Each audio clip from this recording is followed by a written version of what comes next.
Oui, Monsieur le Président, sur cette délibération, et c'est amusant d'ailleurs comme le télescopage des délibérations permet de revenir sur la gratuité.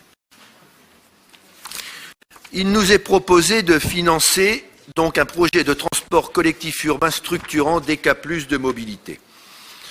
Il se trouve que ce projet est largement contesté au sein de l'agglomération dunkerquoise et qu'en particulier nous avons fait état d'un retour d'expérience sur un certain nombre d'agglomérations qui, quand ils sont passés à la mise en place d'un transport en site propre, que ce soit par bus à haut niveau de service ou que ce soit par réalisation de tramway, le commerce a été déstructuré, perte de chiffre d'affaires importante. Voilà.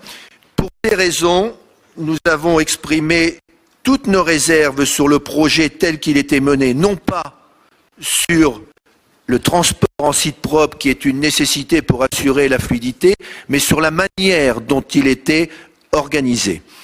Il nous semble que cette délibération devrait comporter, et c'est l'amendement que je vous propose, la mise en place d'un comité d'indemnisation de tous ceux qui seront affectés par les travaux. C'est d'ailleurs ce qu'a fait la région lorsque nous avons fait des travaux sur le port de Calais. Et puis ça pose un autre problème, c'est que l'exécutif de l'agglomération dunkerquoise base tout son projet sur la gratuité du transport.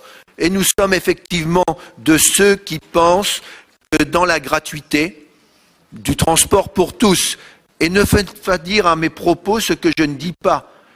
La gratuité pour le transport des lycéens, à partir du moment où l'école est gratuite, laïque et obligatoire, le transport des élèves qui vont à l'école gratuite, laïque et obligatoire, peut être considéré comme une extension de cette gratuité. Ensuite, la gratuité des transports pour ceux qui l'utilisent pour leur parcours personnel est un autre domaine. Vous voyez, cher Monsieur Darmanin, comment il faut être dans la nuance et dans le mot juste pour les choses et non pas dans la caricature. Or, financer ce projet de transport collectif, c'est-à-dire donner un accord idéologique sur la gratuité du transport érigé en mode de fonctionnement, pose un vrai problème. Voilà les raisons qui nous amènent à intervenir sur cette délibération. Donc, vous demandez, premièrement, si vous adoptez notre amendement qui consiste à lier l'aide de la région à la mise en place d'une procédure d'indemnisation de tous ceux qui porteront le préjudice de ces travaux et qui, pour certains, sans cette indemnisation, seraient amenés à se mettre en redressement judiciaire, liquidation et donc un mauvais coup porté à l'emploi. Je pense que vous ne pouvez pas le faire. Monsieur Emery, je ne sais pas